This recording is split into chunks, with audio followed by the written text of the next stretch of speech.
this new series dedicated to Dead by Daylight.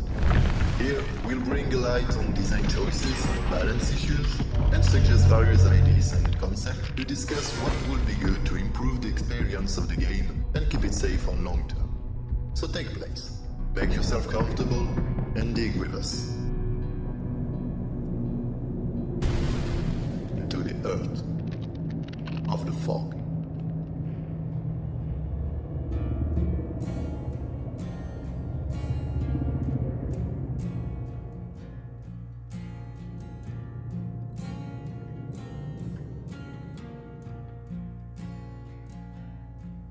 Known to be used by the entity as a gateway and a trap, creating paths through it to lure humans in its surreal. Sometimes you lost your way in, sometimes it comes at you in your worst moment. If you appear innocent, you become the new toy of the entity, another part of its collection of praise to feed on your despair and suffering. But enter the fog with the taste of murder on your lips, and a heart blackened by hatred, and you shall be granted a connection with the entity, turning you into one of its vessels in exchange of power. Yet in the game, this dark layer of mist is more like a transition through the different menus and has very few impact in the trials. The fog could actually be full of resources for many features to add into the game. Starting with something on the aesthetic part. Opening posture. Since the release of Dead by Daylight, we always enter trials the same way. After burning away the offerings, you're thrown into a realm and left on your own.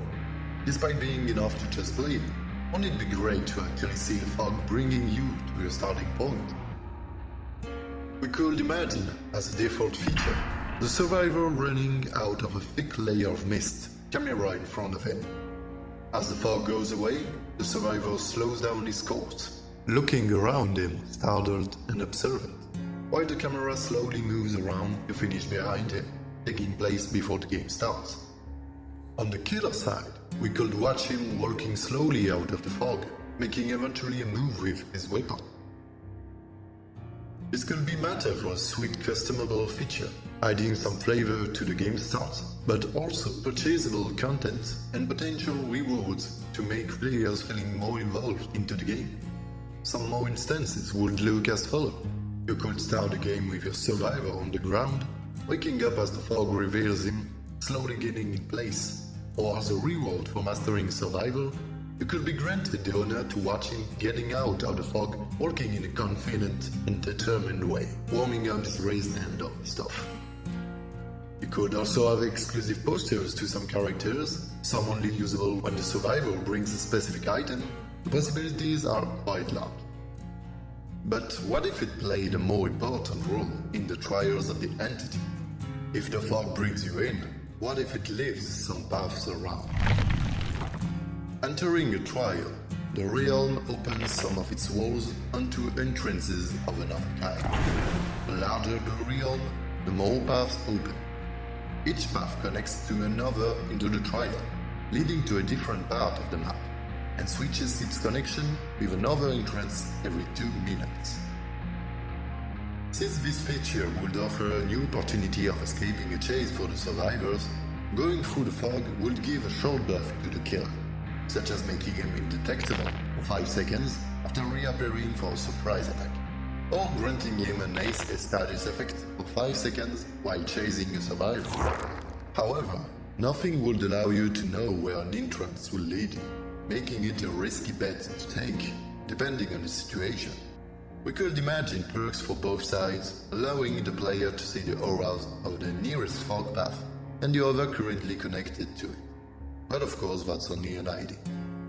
And yes, we have the dark mist into the game. And with the last graphic update it received, it seems like this mechanic has gone a little more decent. But did it serve a real purpose in your game so far?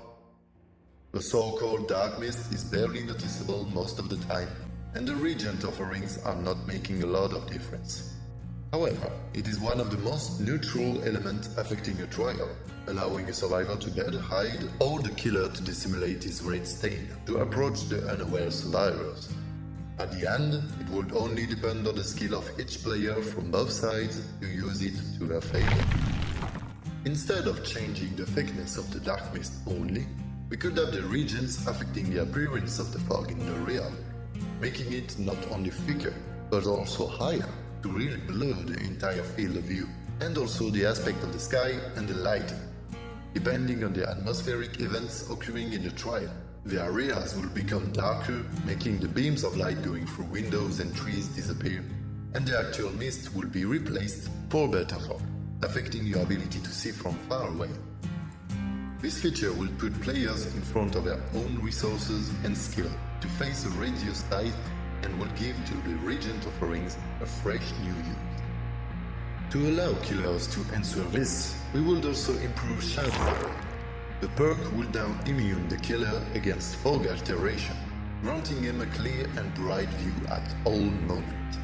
Perhaps it would actually make it true to its name and add an extra strategic use, with killers playing Regent of a Ring in order to disorient survivors while being immune to the atmospheric disturbance.